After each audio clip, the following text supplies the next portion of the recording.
বলেন না কেন?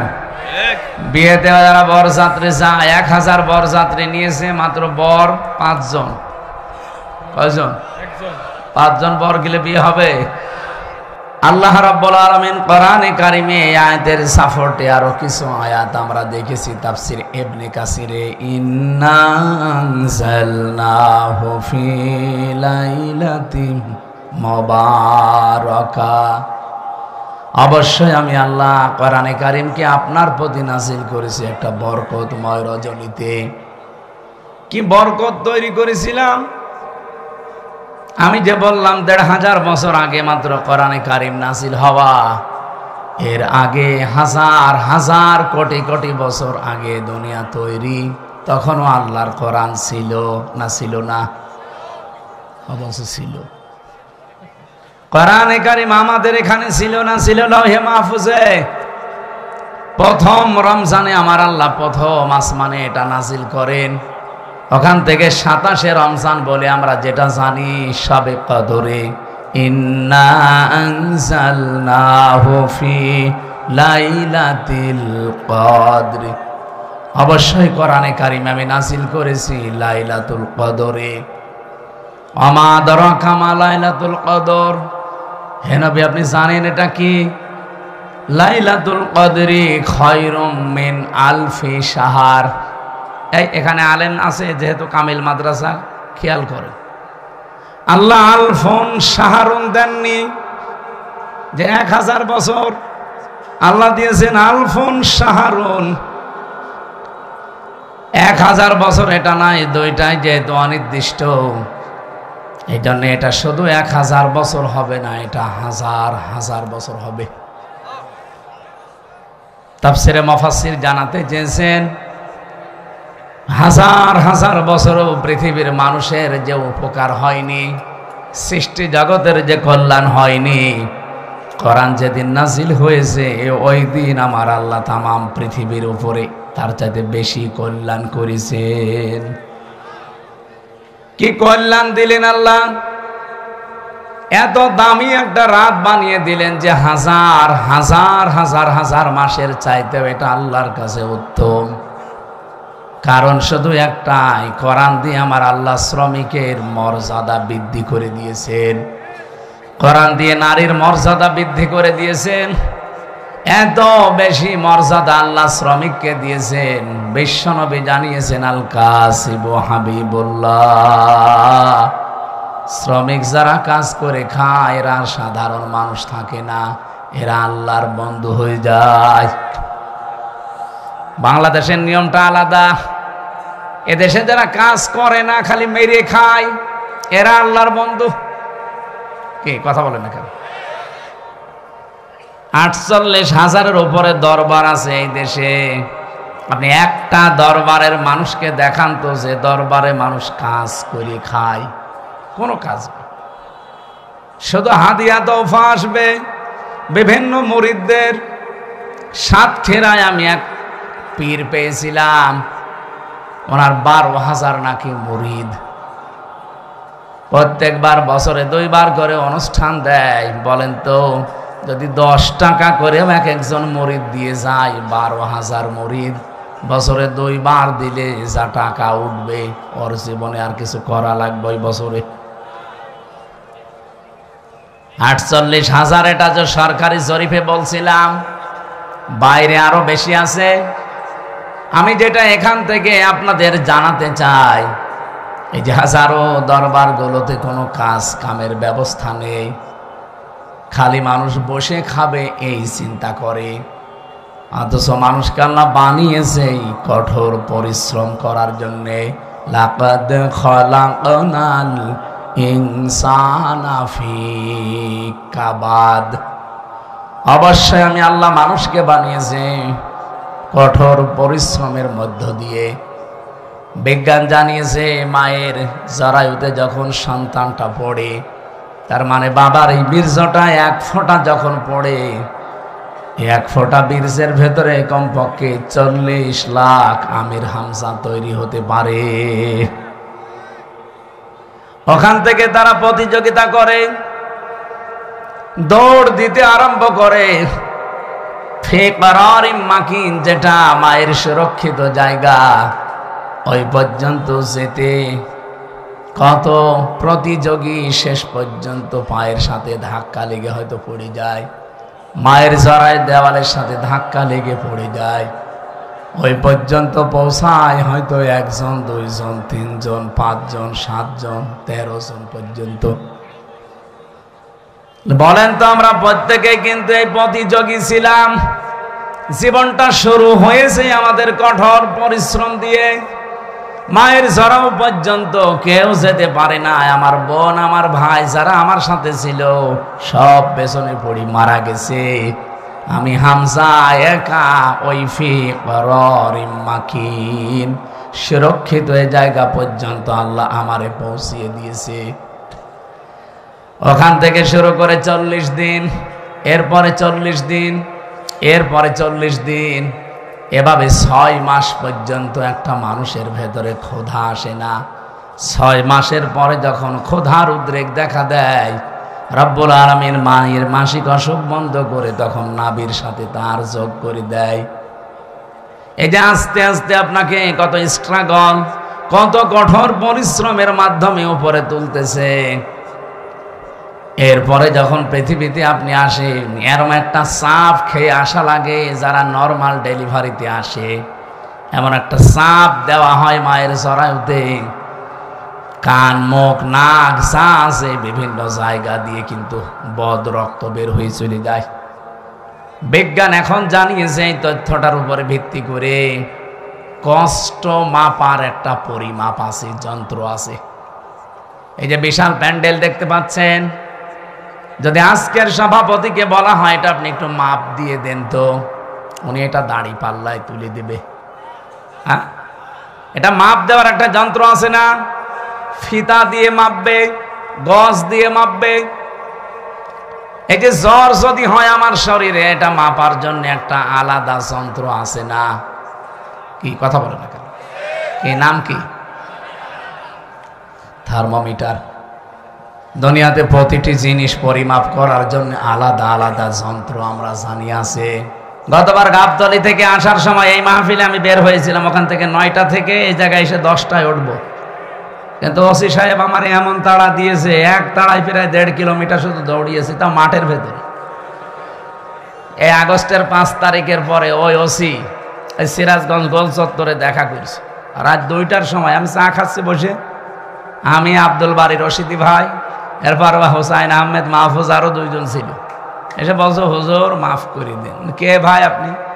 আমি ওই সেই গাবতলী থানার ওসি। আরে শয়তান, এইদিকে তোরাই তো খুঁজছি, কোথায় ছিলি এতদিন? বলছো হুজুর আমারে বদলি করে দিয়েছে, আমার নামে বিভাগীয় মামলা হয়েছে, আমি এখন কক্সবাজারে ওই টেকনাফে আসি চুরি করে। মাফ করবো, আগে টাকা ফেরত দেন। ওই দিন আমারে তো ধরতে পারেননি, গাড়িটা ধরিয়ে ড্রাইভারে ধরিয়ে আব্দুল বারী রশিদ দিয়ে ওর গাড়ি ধরিয়ে আব্দুল সালামের গাড়ি ধরিয়ে আপনারা 1,13,000 টাকা নিয়েছেন।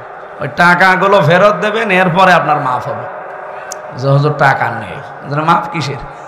7 দিন সময় দিলাম, টাকা ফেরত দেওয়া লাগবে। টাকা ফেরত দিয়েছে 1 লাখ। পুলিশ যে টাকা ফেরত দেয় বাংলাদেশে মনে হয় এই প্রথম। তাছাড়া আপনি পেয়েছেন পুলিশ 10 টাকা পেলে ছাড়ে না। আমি প্রথম জেলখানায় গিয়েছিলাম যখন থানার হাজতে ছিলাম, ওখান থেকে যখন জেলে নিয়ে যাবে কয়েকজন তো দেখতে গেছে, বের হওয়ার সময় আমার কাছে টাকা ছিল মাত্র 10 টাকা। আমার বলছো টাকা, টাকা পাবো কোথায়? বলছে না আমরা জানি আপনাকে যারা দেখতে এসেছিল কিছু দিয়েছে। ওরে আল্লাহ, তো জিব্রাইল সব বলে দিচ্ছে। শেষে 10 টাকা দিলাম, তাও খুশি। যারা 10 টাকা বলেন তো পাওয়ার পরে আর ছাড়তে চাই না, তারা 1 লাখ টাকা ফেরত দিয়ে দিল। এ কি দেখেছে? আমার 13,000। হুজুর মাফ করে দিন। যা তোরে মাফ করে দিলাম, অন্তত লক্ষাধিক টাকা তো ফেরত দিল। তো সেই জায়গা থেকে আজকের এই ডোমন পুকুর। আমি এর আগেও 1বার না 2বার এসেছিলাম। ওই আপনাদের ওই যে কি এমপি ছিল একজন, বাবলু সাহেব, উনি থাকতে এরপরে তো 3 বছর গেল ভেতরে, আসতে পারি নাই। গত বছর আসার চেষ্টা করেছিলাম। অনেকেই খারাপ ধারণা করেন দাওয়াত নিয়ে আসে না। না, আমার এই রেকর্ড বাংলাদেশে নেই। আমি হাসপাতাল থেকেও বলি যে দরকার হয় অ্যাম্বুলেন্সে করে নিয়ে যেয়ে বসিয়ে রাখেন, ওদেরকে খালি চেহারা দেখি আমি আবার ভর্তি হব। কিন্তু আমি শুনলাম যে গতকাল যিনি মাহফিলে দাওয়াত নিয়েছিলেন, ওই যে সেই ছোট হুজুরটা, ওটা নাকি আসে নাই। ও পরশুদিনও আমার সাথে ছিল পাবনায়, আসে নাই। এর আগে ছিল আমার সাথে ময়মনসিংহ, আসে নাই। কি করে কি দাওয়াত ওরা নিতে বলে কি? আপনারা জোর করবেন না, আমি জানি তার বাচ্চারা। আমারে অনেকে বলে যে দাওয়াত দিয়ে দেন, আমি দাওয়াত দিয়ে তো আর এক মুসিবতে পড়ব। কারণ 100টার ভেতরে যদি 50টা মাহফিলে না আসে, তাহলে ওদের অবস্থা কি হবে বলেন। গতবার এই যে এখানে কোন মুরব্বী যেন হাও মাও করে কাঁদছিল, অথচ আমি তখন দৌড়াচ্ছিলাম মাঠের ভেতর দিয়ে, পা মা কেটে ফ্র্যাকচার হয়েছিল। পরবর্তীতে ভিডিও দেখলাম যে উনি কাঁদতেছে আর আব্দুল সালাম থামাচ্ছে মানুষকে। সুতরাং এই সেই বগুড়া,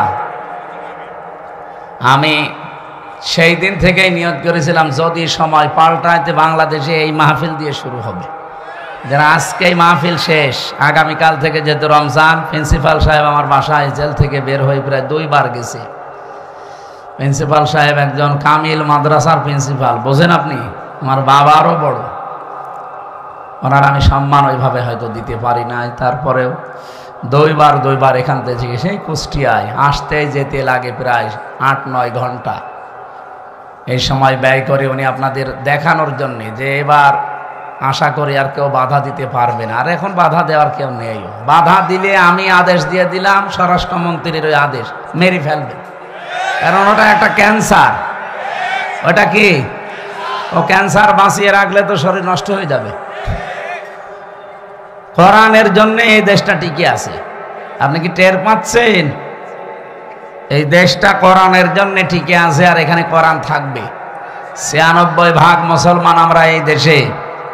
কি নামাজ কম বেশি না পড়তে পারি, রোজা না রাখতে পারি, কোরআন শরীফ সম্পর্কে কিছু বললে দল বেদল নেই, তারই দেখে নেব। কারণ কিয়ামতের দিন কোন কোরআন শরীফ যদি বলে আল্লাহ আমি এর পক্ষে, তুমি মাফ করে দাও, আল্লাহ বলেন যা মাফ করে দিলাম। এদিনে কোরআন যেন বিপক্ষে না যায়। আল কোরআনও হুজ্জাতুল লাকা ওয়া আলাইকা। কোরআন যার পক্ষে সাক্ষী দেবে আল্লাহ তাকে জান্নাত দিয়ে দেবে, যার বিপক্ষে যাবে ও যত বড় পীরের মুরিদ হোক ও জাহান্নামে যাবে।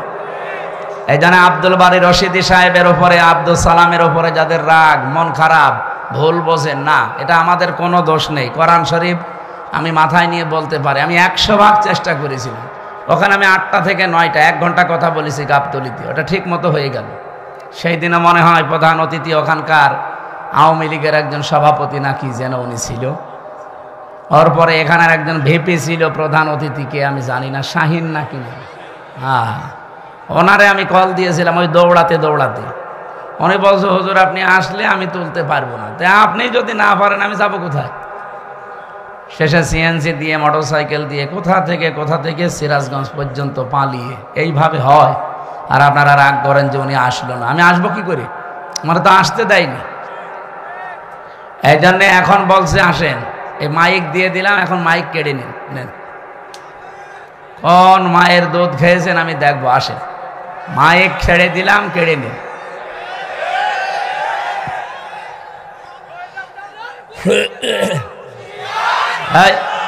এখন ওইটা নেই যেহেতু বলার দরকার নেই, 27 পালিশ। আমি সেদিন মালয়েশিয়া ছিলাম, দেখি ওরা তো আর ওই যে সাহেব পাড়ায় ওঠে না, সব হোটেলে বসে বসে নিচতলায় দেখলাম চা খাচ্ছে। কি গো? বলছো হুজুর আমরা আগেই পালিয়েছি। আর কেন সাহেব পাড়ায় উঠবেন না? ওখানে উঠে মায়ের খাবো, সব তালা লাগানো, ওখানে উঠতে পারবো না। এদেশে বাংলার জনগণ আছে, পিটিয়ে ভর্তা বানিয়ে ফেলবে। কি করলেন আপনি বলেন? 15.5 বছর যায় মারিং কাটিং করলেন, এখন নিজেও খেতে পারেন না, আমাদেরকেও খেতে দিলেন না। কি কথা বলেন না কেন? যত টাকা পাচার করেছিলেন, টাকাগুলো যদি এই দেশে থাকতো, এই যে প্রায় 36 লাখ যুবক এখন বেকার, এদের বেকার থাকা লাগে? বাইরের দেশে যারা রাস্তা ঝাড়ু দেয়, টয়লেট পরিষ্কার করে, রুটি বানায়, আমি নিজে দেখেছি। কেন এই কাজ করা লাগবে বাইরে? যে এ দেশটা এত সমৃদ্ধশালী আর এত সম্পদ আল্লাহ এখানে দিয়েছে, বাইরের রাষ্ট্রগুলো পাগল হয়ে যাচ্ছে। বিশেষ করে চীন তো পাগল হয়ে যাচ্ছে দেশটাকে উন্নত করার জন্য। শুধু টাকা ঢালবে, আপনি টাকা নেই দেখলে কি দেখে ঢালবে তারা? এতদিন যে মানুষগুলো দায়িত্বে ছিল, আমাদের যারা ছিল এরা তো না, দায়িত্ব তো পালন করেছে দাদারা। দাদারা যা বলেছে তাই করেছে। ওরা আমাদেরকে ভয় দেখাতো আমরা নাকি না খেয়ে মারা যাবো। আরে ভাই, আমাদের বছরে 1 মাস না খেয়ে থাকা ফরজ। কালকে থেকে 1 মাস না খেয়ে থাকা কি? বলেন বলেন, কেন? আল্লাহর হুকুম তো আছে, আরো 27টা কায়দা আছে। রব্বুল আলামিন বলেন, ওয়াং তাসুমু খায়রুল লাকুম ইন কুনতুম তা'লামুন। যদি তোমরা রোজা রাখো, সিয়াম সাধনা পালন করো, তোমাদের জন্যই ভালো হবে, উপকার হবে যদি তোমরা বোঝো।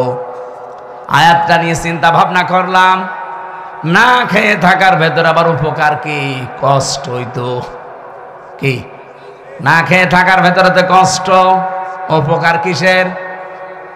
2টা বিষয় আমি পেয়েছি। 1 নম্বরে রব্বুল আলামিন বলেন, রমজানের দ্বারা যেহেতু আমার উদ্দেশ্য মানুষ তাকওয়া অবলম্বন করবে, ইয়াউমা নাহশুরুল মুত্তাকিনা ইলার রহমানি ওয়াফদা। সূরা মারিয়ামের 85 নম্বর আয়াত। কিয়ামতের ওই ময়দানে যখন লক্ষ কোটি কোটি মানুষেরা হাজির হবে, ওই ময়দান থেকে কিছু মানুষকে আল্লাহ আলাদাভাবে অতিথি বানিয়ে রায়ান নামক দরজা দিয়ে প্রবেশ করাবে। তারা হচ্ছে মুত্তাকি। বলেন তো, রোজা রাখার দ্বারা উদ্দেশ্য কি? মুত্তাকি। বলেন বলেন। এর পরের আয়াতে দেখেন, অনাসুকুল মুজরিমিনা ইলা জাহান্নামা ওয়িরদা। রব্বুল আলামিন বলেন, যারা পাপিষ্ঠ এদেরকে আমি আল্লাহ তৃষ্ণার্থ, ওয়িরদা মানে তৃষ্ণার্থ, ক্ষুধার্ত অবস্থায় ধাক্কা দিতে দিতে জাহান্নামের দিকে নিয়ে যাব। আমি চিন্তা করলাম, ওয়িরদা দিল কেন আল্লাহ? এমনিতে ধাক্কা দেন, আমি জাহান্নামে পড়ি যান, আবার আমাকে দুর্বল করবেন, তৃষ্ণার্ত করবেন, ক্ষুধার্ত অবস্থায় নিয়ে যাবেন কেন? আমার ছাত্র মাথায় এসেছে এখান থেকে, পৃথিবীতে আল্লাহ রোজা দেওয়ার পেছনে যত কারণ, তার অন্যতম কারণ ধনীদেরকে আল্লাহ বোঝাতে চায় যে না খেয়ে থাকলে কি হয়। দেখ, যেহেতু মানুষেরা অনেকেই না খেয়ে থাকে, ক্ষুধার্ত থাকে, তৃষ্ণার্ত থাকে, তাদের ওই দুঃখ, কষ্ট, যন্ত্রণায় ধনীদেরকে আল্লাহ বোঝানোর জন্যই রোজা দিয়েছেন। এই রোজা যারা রাখে নাই, এই মুজরিম, এই পাপিষ্ঠদেরকে আল্লাহ এমন ধাক্কা দেবে যখন ক্ষুধার্ত এবং তৃষ্ণার্ত থাকবে। বলেন নাউজুবিল্লাহ। রোজা রাখার দ্বারা 3 নম্বরে উপকার যেটা, মানুষ যেহেতু মুত্তাকি হবে, দুনিয়ায় যেহেতু মুত্তাকিদের অনেক কষ্ট হয়, এই জন্য মুত্তাকি মানুষগুলো শুধু চোখ বন্ধ করতে দেরি হবে। ওয়া উজলিফাতিল জান্নাতু লিল মুত্তাকিনা গায়রা বাঈদ। রব্বুল আলামিন বলেন, আমার মুত্তাকি বান্দাদের দুনিয়ার জীবন শেষ হলে ওদের আর কোনো কষ্ট নেই, এমনকি জান্নাতেও হেঁটে যাওয়া লাগবে না। উজলিফাত এই শাব্দিক অর্থ হচ্ছে নিকটবর্তী করে দেবে আল্লাহ। আপনাকে জান্নাত ডাক দিয়ে কাছে নিয়ে তারপরে ঢোকাবে, আপনাকে হেঁটে জান্নাতে যাওয়া লাগবে না। গায়রা বাঈদ, দূরে থাকবে না। জান্নাত আপনার একেবারে কাছাকাছি, আল্লাহ পাক পৌঁছিয়ে দেবে। জান্নাতের নিয়ম হচ্ছে, জান্নাতের কোনো দরজা বন্ধ থাকে না। হাত্তা ইযা জাউহা ওয়া ফুতিহাত আবওয়াবুহা ওয়াকাল। এই আয়াতটা আমি জেলখানায় যেয়ে বুঝেছি। এর আগে আমি বহু তাফসীর পড়েছি, আলেম যারা আছেন তাদেরকে বলছি। এবার আপনারা হয়তো এটা জেনেছেন কিনা আমার জানা নেই। জেলে যাবার পরে আয়াতটা আমার কাছে ক্লিয়ার হয়েছে এইভাবে, আল্লাহ পাক জাহান্নামের যত জায়গায় বর্ণনা দিয়েছেন কোরআনে, জাহান্নামের দরজাগুলো বন্ধ থাকবে, এই কথা আছে। জাহান্নামের দরজা কি থাকে? সব বন্ধ থাকে সব সময়, 24 ঘন্টা অলওয়েজ। এইটা পেয়েছি আমি। হাত্তা ইযা জাওহা ফতিহাত আবওয়াবুহা, এখানে মাঝখানে ওয়া নেই। আল্লাহ পাক বলেন জাহান্নামের ফেরেশতারা যখন ধাক্কা দিতে দিতে ওকে জাহান্নামের গেটে নিয়ে যাবে, জাহান্নামের দরজা তো সব সময় বন্ধ থাকে। যিনি দারোয়ান ফেরেশতা আছে, মালিক দায়িত্বে, তিনি দরজা খুলে দেবে। প্রবেশ করার সঙ্গে সঙ্গে আবার দরজা আটক হয়ে যাবে। কিন্তু জান্নাতের দরজা কোনো সময় আল্লাহ বন্ধ রাখে না, 24 ঘন্টা ওপেন রেখে দেয়। এই মানুষগুলো যখন জান্নাত কাছে নিয়ে এসে আপনাকে প্রবেশ করাবে, জান্নাতের দরজা তো বন্ধ নেই, খোলাই থাকবে। জেলখানায় গিয়ে আজটা বুঝলাম এইভাবে, আমি এর আগে জানতাম না যে জেলখানা এভাবে 24 ঘন্টায় বন্ধ থাকে। কিন্তু এখন দেখলাম যে জেলখানা কিন্তু 24 ঘন্টা তালা লাগানো। যখন কাউকে নিয়ে যায় তালা খুলে ভেতরে ঢুকিয়ে দেয়, আবার যখন ভেতর থেকে আসবে কেউ, বের হলে আবার বন্ধ করে দেয়। জাহান্নাম আল্লাহ কিন্তু 24 ঘন্টা পাহারাদার দিয়ে বন্ধ করে রাখে দরজা।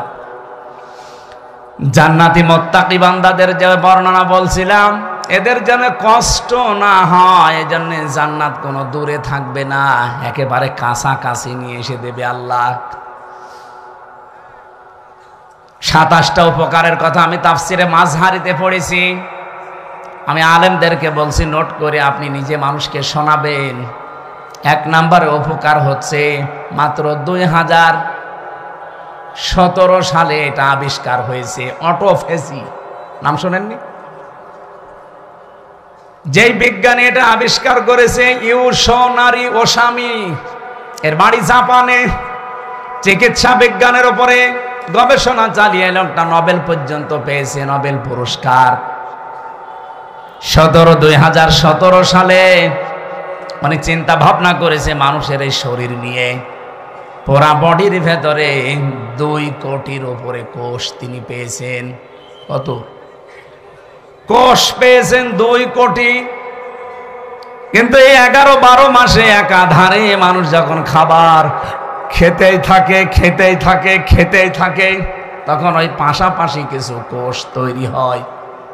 ওই কোষগুলো শরীরের এই 3.5 হাত বডিতে 2টা ক্ষতি করে। 1 নম্বরে আপনার শরীরে হয় ক্যান্সার হবে, নাই টিউমার হবে। বিজ্ঞান এখন 5.5 কেজি রক্ত পেয়েছে আমাদের শরীরে। এই 5.5 কেজি রক্তের ভেতরে 5 প্রকার ক্যান্সার হয়, আর টিউমার হয় 3 জাতের। হয়তো কোনোটা ফুলে ওঠে, কোনোটা ভেতরে থাকে, কোনোটা ফলেও না, ভেতরেও থাকে না, রক্তের সাথে আস্তে আস্তে মিশে যায়। এই যে কোষ যেগুলো বৃদ্ধি হয়েছে 11-12 মাস ধরে, এইগুলোর কারণে এই সমস্যাটা তৈরি হয়। চিন্তা করলেন কিভাবে এই কোষ থেকে মানুষকে মুক্ত করা যায়। তিনি 13 বছর একাধারে গবেষণা করেছিলেন। সর্বশেষ তার গবেষণা এটাই এসেছে যে 12 মাসের যদি একটা মাস কেউ দিনের বেলা না খেয়ে থাকতে পারে, 29 কি 30 দিন একাধারে, তাহলে আসল আল্লাহ যে কোষ দিয়েছিলেন 2 কোটি, বাকি যে কোষগুলো বৃদ্ধি হয়েছে, ওই কোষ যখন কিছু খেতে না পায় তখন ওই পাশেরটা খাওয়া আরম্ভ করে। আল্লাহর দেওয়া কোষগুলো, এই অটোমেটিক তৈরি হওয়া কোষগুলোকে খেতে খেতে 30 দিনে পোড়াটা সাবাড় করে ফেলে। 30 দিন যদি একাধারে খেতে থাকে, ওর শরীরে অতিরিক্ত আর একটা কোষও বাকি থাকে না। তার মানে কোষ যখন অতিরিক্ত নেই, আপনি ক্যান্সার থেকে বেঁচে গেলেন, আপনি টিউমার থেকে বেঁচে গেলেন। চিন্তা করছে এই তথ্যটা পৃথিবীর কোন ধর্মে আছে কিনা দেখি। 4,500 ধর্মীয় গ্রন্থ দুনিয়ায় আছে এখন। উনি সবগুলো একটা একটা করে মিলিয়ে না, কোন গ্রন্থে এই তথ্য নেই। সর্বশেষ মুসলমানদের ধর্মীয় গ্রন্থ কোরআন, এইটা তিনি পেয়েছেন। পাবার পরে দেখেন যে এখানে আছে 30 দিন আল্লাহর বান্দারা 1 বছরে না খেয়ে থাকবে। এই তো পেয়েছি আমি যা মনে করেছিলাম। 13টা বছর আমি গবেষণা করে যা পেয়েছি, মুসলমানদের ধর্মীয় কিতাবে এটা অনেক আগেই দেওয়া আছে। আল্লাহ পাক যে বলেন তাসামু খায়রুল লাকুম ইন কুনতুম তা'লামুন, অবশ্যই রোজা রাখলে তোমাদের উপকারী হবে যদি তোমরা এটা বুঝতে পারো। যেহেতু বিজ্ঞানী এখন বুঝেছে, তথ্য আমরা পেয়ে গেছি, এজন্য ফামাং শাহিদা মিনকুমুশ শাহরা ফালিয়াসুম, তোমাদের ভেতরে কেউ যদি রোজার মাস একবার পেয়ে যায়, আল্লাহ বলেন অবশ্যই সে যেন রোজা রাখে। এটা কিন্তু গত বছর যারা আদায় করেছে, এবছরে অনেকে কবরে চলে গেছে। এবছর আমরা যারা কালকে থেকে পেতে যাচ্ছি, খেলায় খেলায় নষ্ট করেন না, রোজাটা অবশ্যই আপনি রাখবেন। অনেক গরিব মানুষ আছে বলে হুজুর আমারও রোজা রাখা লাগবে, আমি ভ্যান চালাই। আরে বেটা, অভাবী মানুষের অভাব দূর করার জন্যই তো রোজা দরকার। কারণ রোজার দ্বারা আল্লাহ যেটা মানুষকে তৈরি করে দিতে চায় তার নাম কি? তাকওয়া। বলেন বলেন, আরো জোরে বলেন। কোরআনে কারিমের সূরা বাকারার 183 নম্বর আয়াত আমরা পড়েছিলাম। এদিকে তাকান, রাব্বুল আলামিন বলেন ইয়া আইয়ুহাল্লাযীনা আমানু কুতিবা আলাইকুমুস সিয়াম, ওহে যারা ঈমানের দাবি করো তাদেরকে বলছি আমি কিন্তু রোজার বিধানটা লিখে দিলাম। কি করলাম? পৃথিবীর কোন বিধান আমি লিখে দিলাম এমন কথা কোরআনে আপনি পেয়েছেন? আরেকটা আছে, কুতিবা আলাইকুমুল কিসাস, কিসাসের বিধান লিখে দিলাম। কুতিবা আলাইকুমুল কিতাল, কিতালের বিধান আমি লিখে দিলাম। এই দুইটা ছাড়া পুরা কোরআনে আমি কোন বিধান আল্লাহ লিখে দিয়েছেন পাইনি। হ্যাঁ পেয়েছি, ওগুলো আল্লাহ ফরজ করেছেন, এজন্য সেখানে ফারদ ওয়াজ পাবেন, ফারদুন। কিন্তু রমজানের ব্যাপারে আল্লাহ কথা বলতে গিয়ে বলেন কুতিবা আলাইকুমুস সিয়াম, আমি কিন্তু লিখে দিলাম সিয়ামকে। আজকের এই জমিনটা যদি আমি সভাপতি সাহেবকে বলি যে স্যার আপনাকে আমি দিয়ে দিলাম, কোনো দাম আছে আমার এই কথার? বলেন বলেন। যদি এটা সই স্বাক্ষর করে দলিল করে স্ট্যাম্প করে বলি এই যে নেন, এ জমির দাম এখন 1 বিঘা 20 লাখ, এই কথা বলেন কেন? ব্যক্তি তো একই, আগে দিয়েছিলাম মুখে মুখে, এখন আমি দলিল করে লিখে সই স্বাক্ষর করে দিয়ে দিলাম, দাম হয়ে গেছে আকাশ আর পাতাল। আগেরটা কোনো মূল্যই ছিল না, পরেরটার মূল্য 20 লাখ। কথা বলেন ঠিক কিনা? রব্বুল আলামিন বলেন আমি রোজা তো তোমাদের জন্য ফরজ করেছি ফারদ ওয়াদ দিয়ে না, কাতাবা দিয়ে। আমি কিন্তু লিখে সই স্বাক্ষর করে দিয়েছি। এত দামি বিধান এটা আমি আল্লাহর কাছে। পৃথিবীর অন্যান্য বিধানগুলো আমি দুনিয়ায় নাজিল করেছি জিবরাইলকে দিয়ে, আর রোজাটা নাজিল হয়নি, এটা আমি আল্লাহ নিজে আমার রাসূলকে আরশে নিয়ে উপহার দিয়েছি। বিশ্বনবী মুহাম্মদুর রাসূলুল্লাহ 50 ওয়াক্ত নামাজ পেয়েছিলেন। ভালো করে শুনবেন, আমি বলার জন্য বলছি, শোনার জন্য শুনবেন না, এখানে কিছু নেওয়া লাগবে। 50 ওয়াক্ত নামাজ পেলেন তিনি, 6 মাস রোজা পেলেন, আনন্দে আসছিলেন। প্রতিমধ্যে হযরতে মুসা নবীর সাথে দেখা। হযরতে মুসা ডাক দিয়ে বলেন ইয়া রাসূলুল্লাহ, আপনার মর্যাদা আমার চাইতে বেশি, কিন্তু অভিজ্ঞতা আপনার চাইতে আমার বেশি, কারণ দুনিয়ার জীবন আমি পার করে এসেছি। আপনি তো জানেন না বাস্তবতা কি। আপনার উম্মতের যে অবস্থা 60-70 বছরের বেশি ছাতা বাঁচে না, আর আমার উম্মত 1500-2000 বছর হায়াত পেয়েছে। ওরা পাহাড় কেটে বাড়ি বানিয়েছে, এত শক্তিশালী ছিল। একমাত্র একটা রোজা ছিল বছরে, আর একটা মাত্র নামাজ ছিল 1 ওয়াক্ত সারা দিনে, তাই আমার উম্মতরা পড়তো না। আর আপনার উম্মত এত ওয়াক্ত নামাজ দিয়েছে, 6 মাস রোজার আপনি আনন্দ করেন, পারবে না। আপনি যান আল্লাহকে একটু কমান। উনি 1 বার 2 বার 3 বার 4 বার 9 বার ফেরত পাঠিয়েছিলেন, প্রতিবার 5 ওয়াক্ত করে আল্লাহ কমিয়েছেন, 5 নং 45 ওয়াক্ত। হযরত মুসা বললেন না হবে না, আরেকবার যান। বিশ্ব নবী বলেন, হে ভাই মুসা, কি বলেন আপনি? আল্লাহ আমারে দিতে চান আর আপনি বলেন কমান। আমার লজ্জা করছে, আমি আজ যেতে পারবো না। আমার উম্মতের ব্যাপার আমি জানিও, পড়বে কি না পড়বে আমি দেখব, আমি আর যাব না। সঙ্গে সঙ্গে জিবরাইলকে ওই জায়গায় পাঠিয়ে দিয়েছিলেন। তখন তিনি ষষ্ঠ আকাশে আছেন। রব্বুল আলামিনের ফেরেশতা জিবরাইল এসে বলে, ইয়া রাসূলুল্লাহ, আল্লাহ আমাকে পাঠিয়েছেন দুইটা বিষয় জানানোর জন্যে। এক নম্বরে, আল্লাহ যেহেতু সিদ্ধান্ত নিয়ে রায় দিয়েছেন, অতাম্মাত কালিমাতু রাব্বিকা সিদকাও ওয়া আদলা লা মুবাদদিলা লিকালিমাতিহি ওয়া হুয়াস সামিউল আলিম। বলেন আল্লাহু আকবার। সূরা আনআম 115 নম্বর আয়াত। খুব ভালো করে শিখা খেয়াল করবেন, এখনই সেই শিক্ষাটা আসবে। এটা নিয়ে বাড়ি যাওয়া লাগবে, শুধু এসেছেন চলে যাবেন না। এই জন্য আমি মাহফিল করি না, আমি কিছু দেব এমন যেটা কোরআন হাদিসের সাথে মিলে গেলে আপনাকে নিয়ে বাড়ি যাওয়া লাগবে। কথা বলেন না কেন? এখানেই রেখে চলে যান, তাহলে আপনার ওয়াজ শুনতে আসার দরকার কি? বলেন তো, বাড়ি নিয়ে যাবেন কিনা? এই বাড়ি নিয়ে যাবেন না? আওয়াজ পাওয়া যাচ্ছে না, যাবেন?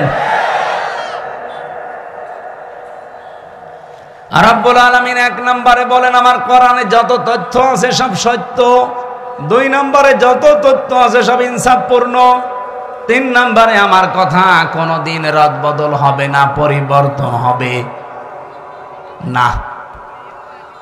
আল্লাহর কথা যেহেতু পরিবর্তন নেই, আপনি বারবার এসেছিলেন, এই জন্য আপনার কনসিডারের কারণে আল্লাহ কমিয়ে দিয়েছেন। আল্লাহ যেহেতু ওটা লিখে ফেলেছেন একবার, ওটা আর পরিবর্তন রদবদল হয় না। আপনার উম্মতদেরকে বলে দেবেন, যদি তারা 5 ওয়াক্ত নামাজও সঠিকভাবে শিক্ষা নিয়ে পড়তে পারে, আর 1 মাস রোজা যদি হক আদায় করতে পারে, আল্লাহ পাক তাদেরকে 6 মাস রোজা রাখা 50 ওয়াক্ত নামাজ পড়ার সওয়াব দিয়ে দেবে। সেই উম্মত আমরা, সেই রোজা আমাদের সামনে।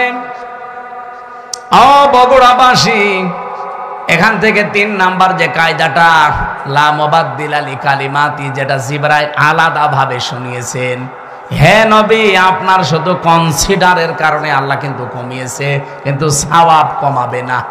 যদি 5 ওয়াক্ত হক আদায় করে পড়তে পারে, রোজা রাখতে পারে, আমি আল্লাহ ওইটাই রাখবো যেটা আগে দিয়েছিলাম। কারণ আল্লাহর কথায় কোনো পরিবর্তন, জোরে বলা লাগবে, আল্লাহর কথায় কোনো পরিবর্তন। কিন্তু বাংলাদেশের এমন এমন রায় আমরা 15 বছরে দেখলাম, যেটা পরিবর্তন অলরেডি হয়। এক কথা বলছেন না কেন? এটিএম আজহারুল ইসলামের রায় দিয়েছিল যারা, শুনলাম নাকি কিয়ামত হয়ে গেলেও পাল্টাবে না, অথচ 3 দিন আগেই পাল্টিয়ে গেছে। এখন কিন্তু মঞ্জুর হয়েছে, উনি রিভিউ করতে পারবে, উনি শুনানি করতে পারবে। তার মানে এতদিন যা রায় ছিল, বোঝা যাচ্ছে এগুলো সব মিথ্যা। আমার মনে হয় এই সালাউদ্দিন কাদের চৌধুরী, মাওলানা মতিউর রহমান নিজামী, এই মানুষগুলো যদি এখন বেঁচে থাকতেন, আর যদি আগস্টের 5 তারিখের পরে যে পরিবর্তন দেখতে পাচ্ছি, ওনাদেরটাও এখন খারিজ হয়ে যেত, এখন আবার ওনাদের জামিন মঞ্জুর করানো যেত। হ্যাঁ, কিছু বদনসিব মানুষ আছে যাদের ভাগ্য খারাপ, এই মানুষগুলো এখন আরম্ভ করেছে এই 25 তারিখের পর থেকে, যে না, ওনার সাজা হয়ে গেছে, ওনার মঞ্জুর করা ঠিক হয়নি। সাজা হয়ে গেলে যদি তার এটা আপিল ডিভিশনে মঞ্জুর করা ঠিক না হয়, তারেক জিয়া সাহেবের 9 বছর সাজা হয়েছিল, তার স্ত্রীর 3 বছর সাজা হয়েছিল। এই কথা বলছে না কেন? খালেদা জিয়ার 6 বছর সাজা হয়েছিল। কেন তাদেরকে সাজা থেকে মুক্ত করে মুক্ত জীবনে তাদেরকে ফিরিয়ে দেওয়া হবে? ওনাদের মামলা ইনাদের মামলা, সাজা তো সবারই এক।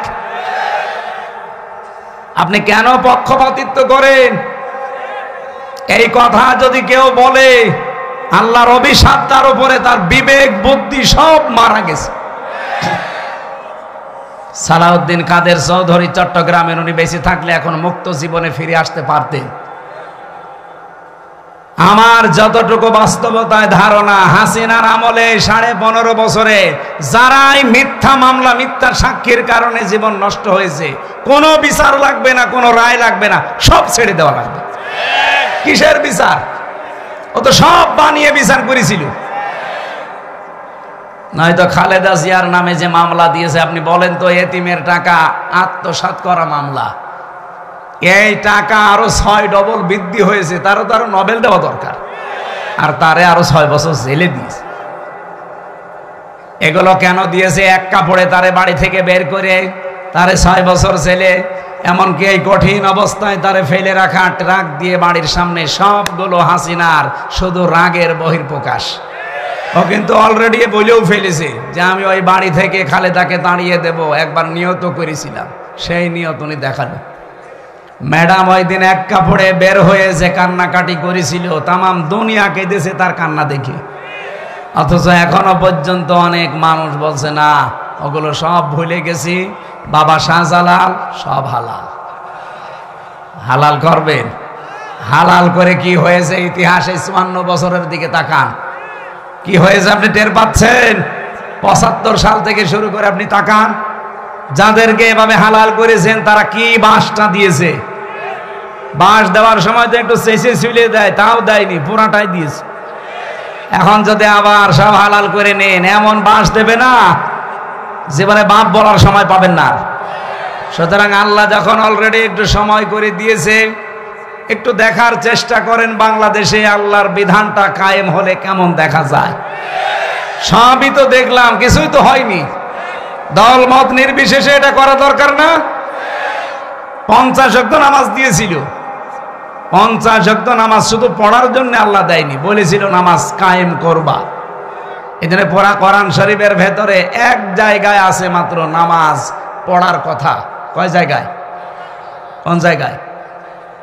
ফাসল্লি লি রব্বিকা, ফাসল্লি লি পর্যন্ত ঠিক আছে।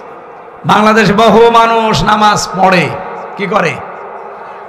হয়তো লোক দেখানোর জন্যে, ভোট পাওয়ার জন্যে, অথবা মানুষ যেন বলে যে না লোকটা নামাজি, এই জন্যে কথা বলে না কেন? কিন্তু এর পরের শব্দ কি? ফাসল্লি লি রব্বিকা। শুধু নামাজ পড়লেও হবে না, রবের জন্য পড়া লাগবে। আর যারা রবের জন্য নামাজ একবার আরম্ভ করে, আপনি দেখবেন তামাম দুনিয়া একদিকে, তার নামাজ আপনি বাদ দিতে পারবেন না। আমি আমার রিমান্ডে দেখেছিলাম, আমার সামনে দিয়ে যে লোকটাকে নিয়ে গেল তার এই নখ তুলেছি,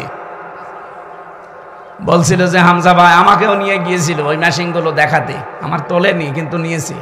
ডিম আমাকেও দেখিয়েছে, এরকম একটা চেয়ারে বসিয়ে দেয়, হাতের সাথে পায়ের সাথে বেল লাগিয়ে দেয়, গলার সাথে একটা ক্লিপ লাগিয়ে দেয়,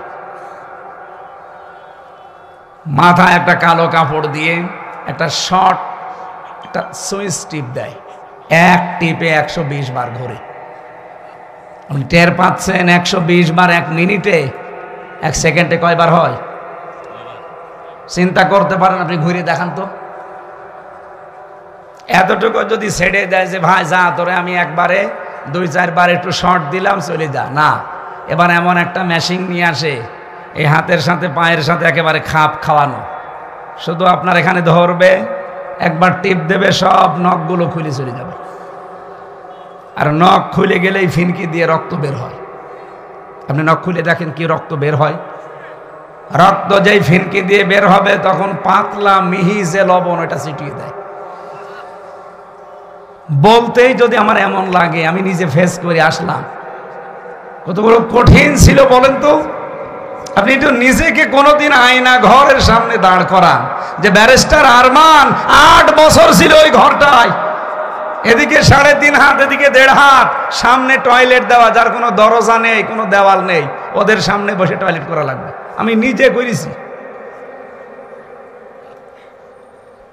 জেলখানায় তো তাও অন্তত 1-1.5 হাত টয়লেটের দরজা দেওয়া আছে, আর ওখানে কোনো দরজা নেই, আবার পার সাথে চেন বাঁধা থাকে।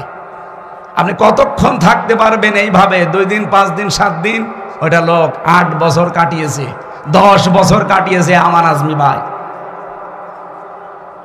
এখনো পর্যন্ত অনেকে জালেমের সাফাই গায়, আর বলে না এটিএম আজহারুল সাজাপ্রাপ্ত মানুষ, ওনারে মামলায় জামিন দেওয়া হবে কেন? ওরে জবাই করা দরকার শয়তান। হাসিনার আবার মামলা কিসের? ও তো যা করেছে সব রাগে পড়ে ওর বাবার ওই হত্যার প্রতিশোধ নেওয়ার জন্য।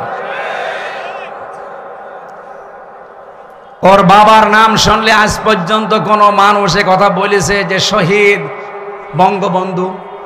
না, আমি পাইনি। কিন্তু আপনাদের বগুড়ার সন্তান শহীদ জিয়া নাম শুনলেই মানুষ আগে শহীদ বলে। কেন? এমনি এই শব্দটা তো খেলাচোরা জিনিস না যে যাত্রার নামের সাথে লাগিয়ে দেবেন। শহীদ হওয়া কত বড় দামি জিনিস আল্লাহর কাছে জানেন? শহীদরা মরে গেছে কথা বলাও নিষেধ, শহীদরা মরে গেছে ধারণা করাও নিষেধ। কত দামি শব্দ! এই জন্য আমরা শহীদ বঙ্গবন্ধু আজ পর্যন্ত কারো মুখে শুনি না, কেউ বলেও না। হ্যাঁ, এতটুকু বলে যে ওনারে ওইভাবে মারা ঠিক হয়নি, ওনারে টুকরো টুকরো করার দরকার ছিল। কিন্তু শহীদ জিয়ার নাম শুনলে আপনি বলেন, নাম শুনলে আগে মানুষ শহীদ বলে। উনি যে কাজটা করে দিয়েছিলেন আরাফাতের ময়দানে, ওনার জীবনে কি কবুল হবে না হবে আমি জানি না, তবে এই কাজটা আমার মনে হয় আল্লাহর ভালো লেগেছে। লক্ষ লক্ষ মানুষ সেখানে যে ছায়ায় আশ্রয় পায়, আমি নিজেও সে আশ্রয়ে ছিলাম ছায়ায়। মন থেকে এমনি দোয়া আসে, আল্লাহ এই ছায়াটা যিনি দিলেন তৈরি করে, তার মাথার ওপর তোমার কুদরতের ছায়া তুমি দিয়ে দিও। আরাফাতের ময়দানে হাজিরের দোয়া আল্লাহ ফেরত দেয় না, কবুল হয়।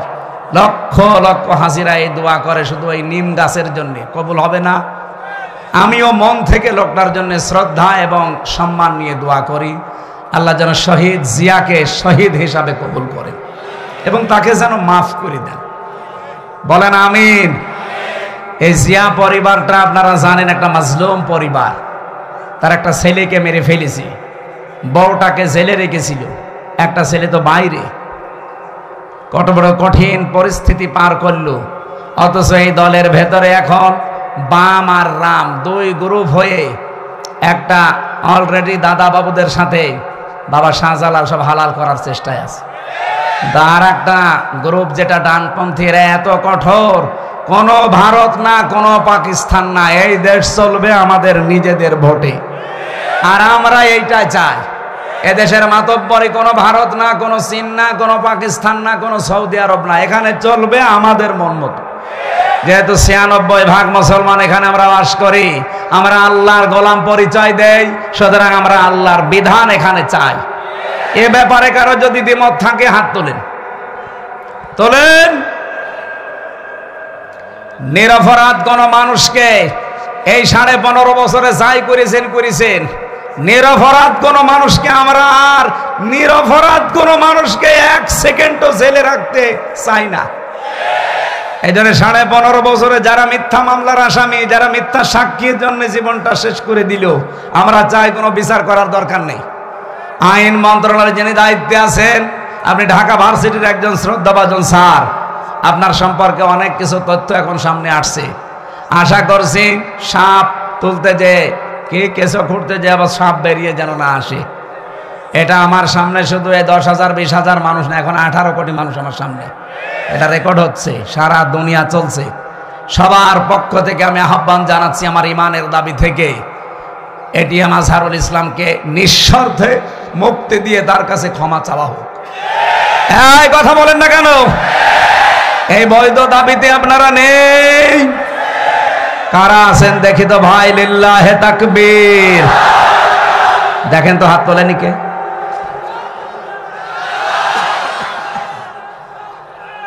আলহামদুলিল্লাহ।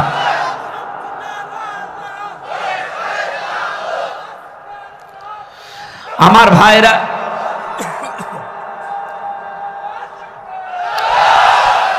আমি কিছু লাগবে না, আমি কথা তুলেছিলাম লা মুবাদদিলা লিকালিমাতিহি, আল্লাহর কালামের কোনো পরিবর্তন নেই।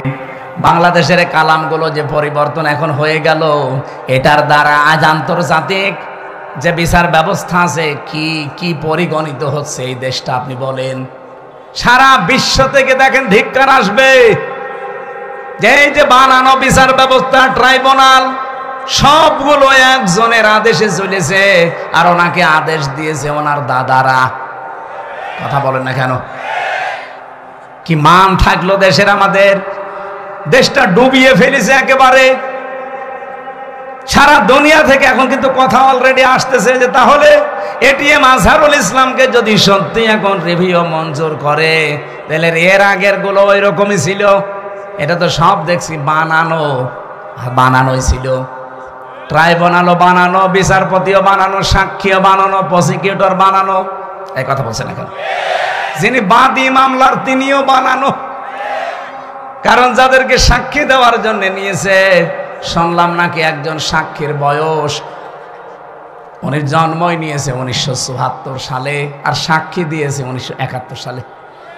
তার মানে পেটের ভেতরেও আসে নাই, তখনই সাক্ষী দিয়ে ফেলেছে। এটা যে পুরা একটা বানানো শখ ছিল, এ দেশের মানুষ এখন একেবারে 100% বুঝে ফেলেছে। আল্লাহর নবীর এই হাদিস থেকে যে বর্ণনা দিচ্ছিলাম, 6 মাস রোজা কিন্তু লিখিত ছিল, কোন রদ বদল আছে? বলেন বলেন। আল্লাহ পাক বলেন আপনার উম্মতদেরকে আপনি দ্বিতীয় এইটা জানাবেন, সত্যি ওরা যদি 1 মাস হক আদায় করে রোজা রাখতে পারে, আমি আল্লাহ পাক গ্যারান্টি দিলাম 6 মাস রোজা রাখার পুরা সওয়াব আমি দিয়ে দেব। এখন হক আদায় করে এই রোজাটা কি? বিশ্বনবী বলেন মান সামা রমাদানা ঈমানা ওয়া ইহতিসাবান গফিরা লাহু মা তাকদ্দামা মিন যামবি। এদিকে তাকান, এখানে শিক্ষা আছে। যে ব্যক্তি রোজা রাখে রমজান মাসে ঈমান এবং ইহতিসাবের সাথে, এটা কি? দুইটা বিষয়ে হাদিস আমরা সে জন্মের পর থেকে শুনেছি, কিন্তু কোনোদিন চিন্তা ভাবনা করেছেন এখানে কি দিয়েছেন আল্লাহ। যে ব্যক্তি রমজানের রোজা রাখে দুইটা জিনিস নিয়ে, কেউ যদি সত্যি রমজান মাসে রোজা রাখে কয়টা জিনিস সামনে নিয়ে? বলেন বলেন। 1 নম্বরে ঈমানান, কিসের সাথে? এখন প্রশ্ন আসতে পারে আমার ঈমান তো আছে, আমি তো ঈমানের সাথে রোজা রাখি না। আপনি কি ঈমান যদি দাবি করেন যে আমার ঈমান আছে, মাস্ট বি আপনাকে ঈমানের আগে একটা কাজ করা লাগবে। ওইটা যারা করে না তাদের ঈমান টেকে না। ফামায়াকফুর বিত্তাগুত ওয়া ইউমিন বিল্লাহ, আল্লাহ পাক নিজে বলেন সূরা বাকারা 256 নম্বর আয়াতের মাঝের অংশে আছে, কেউ ঈমান আনতে চাইলে তার প্রথম কাজ হবে সে যেন তাগুতকে ছেড়ে দেয়। তাগুত কাকে বলে? তাগুতের অর্থ 4টা। 1 নাম্বার তাগুত হচ্ছে ওই শক্তি যে আল্লাহর হুকুম নিজে মানে না, অন্য কেউ মানবে, মানতেও দেয় না। বলেন তো এই তাগুত পৃথিবীতে নেই? হ্যাঁ বলেন না কেন? চারিপাশে আমাদের এই শক্তি আছে, নিজেও মানে না, কেউ মানবে, মানতেও দেয় না। 2 নম্বরে তাগুত শয়তান। 2 নম্বরে কি? 3 নম্বরে তাগুত মানুষের তৈরি করা আইন। এটা আপনার ঘা লেগে গেল না? আমি কি গোপন করে দেব? না, গোপন করার জন্য আসি না, আর গোপন করলে আমার ওয়াজ শোনাও জায়েজ নেই। সুতরাং মানুষের তৈরি করা আইন যারা দুনিয়ায় প্রতিষ্ঠা করার কাজ করেন, আপনি কিন্তু তাগুত। আপনার ঈমান এখনো আনাই হয়নি। আর আপনার এই যে ঈমান দিয়ে আপনি রোজা রাখবেন, রোজার যে পরবর্তী শব্দ গফিরা লাহু মা তাকদ্দামা মিন যামবি, আপনার সব অপরাধ আল্লাহ মাফ করে দেবে। দেবে কি করে? আপনি তো রোজা রেখেছিলেন ঈমান ছাড়া। আপনি কি মনে করেন যে পৃথিবীর অন্যান্য ধর্মে যারা আছে তারা রোজা রাখে না? আমি বাইরের দেশগুলোতে ইহুদিদের সাথে মিশেছি, খ্রিস্টানদের সাথে মিশেছি, বৌদ্ধদের সাথে মিশেছি, আর মুশরিক তো পাশেই আছে। এদের সাথে তো পিরায় দেখা হতো আগে। কারণ এই বাংলাদেশের ছাড়া আমার বেশি অনুষ্ঠানগুলো ভারতে হয়েছে। আশপাশে কোনো প্রদেশ আমার বাকি নেই। এই জন্য আপনাদের চাইতে ওদের সাথে আমার মেলামেশা বেশি আছে। দেখেছি এই বিশ্বের যে কয়টা নাম বলছি, প্রত্যেক জাতি কম বেশি রোজা রাখে, কিন্তু তাদের রোজা আমাদের আল্লাহর নির্দেশ এবং রসুলের দেখানো পথে না। খ্রিস্টানরা রোজা রাখে, ওরা ইফতারি করে না। ইহুদিরা রোজা রাখে, ওরা সেহরি করে না। আর হিন্দু যারা কেউ মরে গেলে ওরাও রোজা রাখে, উপোস থাকে, ওরা সেহরিও নেই, ইফতারিও নেই। আমাদের নবী যে আনন্দের কথা জানিয়েছেন, লিসাইমি ফারহাতান ফারহাতুন ইনদা ফিতরিহি ওয়া ফারাহাতুন ইনদা লিকাই রাব্বিহি, ইবনে মাজাহ শরীফের হাদিস। নবীজি বলেন প্রতিটি রোজাদারের জন্য দুইটা আনন্দের জায়গা আছে। এক নম্বরে ও যখন ইফতারি নিয়ে বসবে সারা দিনের পরে, তখন একটা আলাদা আনন্দ আল্লাহ তাকে দান করবে। দুই নম্বরে যখন এই রোজাদাররা রায়্যান নামক দরজা দিয়ে প্রবেশ করে আল্লাহর সাক্ষাৎ পাবে, এটা সবচাইতে বড় আনন্দের বিষয়। অন্যান্য জাতির রোজা কি আমাদের মতো? বলেন বলেন। তাহলে প্রথম নম্বরে কি বললাম? রোজা রাখতে হলে আপনাকে এক নম্বরে ঈমান আন, ঈমানের সাথে।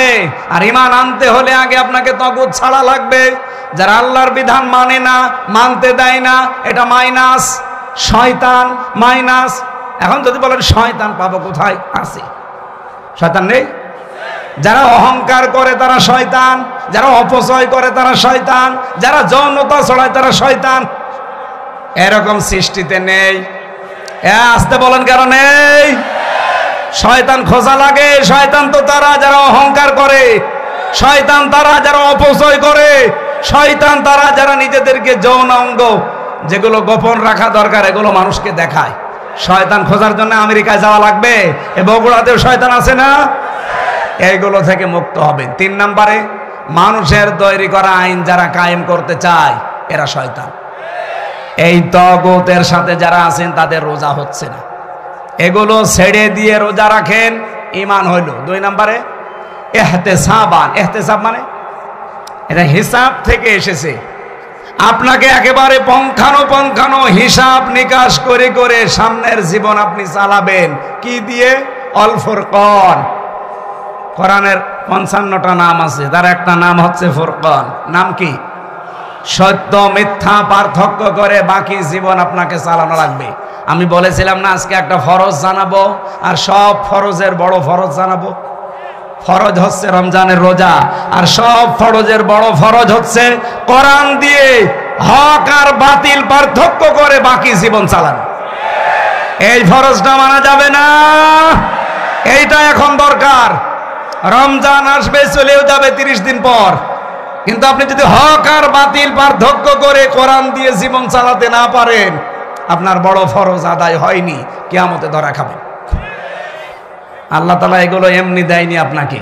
ইউরিদুল্লাহু বিকুমুল ইসরা ওয়ালা ইউরিদু বিকুমুল উসরা ওয়ালিতুকমিলুল ইদ্দাতা ওয়ালিতুকাব্বিরুল্লাহা আলা মা হাদাকুম ওয়া লাআল্লাকুম তাশকুরুন।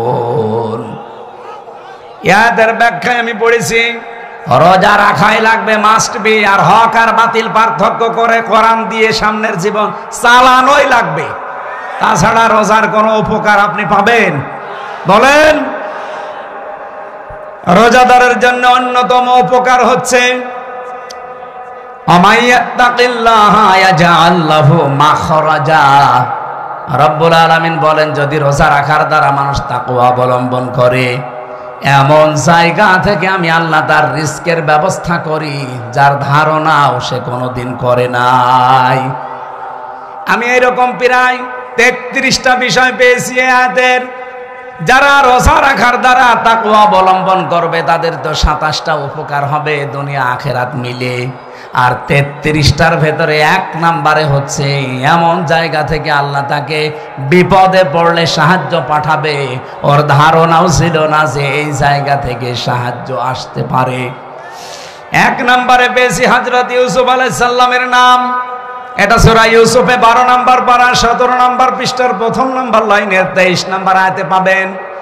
ওয়ারাওয়াদাতুহু আল্লাতী হুয়া ফি বাইতিহা আন নাফসিহি ওয়া গাল্লাকাতিল আবওয়াবা ওয়া ক্বালাত হাইতা লাক। রব্বুল আলামিন বলেন যে মহিলার ঘরে হযরত ইউসুফ ছিলেন, ও কিন্তু তাকে ফাঁসলিয়ে নিয়ে গেছে 7 তলা বিল্ডিং এর উপরে। 7টা দরজায় তালা লাগিয়েছে, নিজের কাপড় চোপড় সবগুলো খুলেছে, আর ডাক দিয়েছে ওয়া ক্বালাত হাইতা লাক।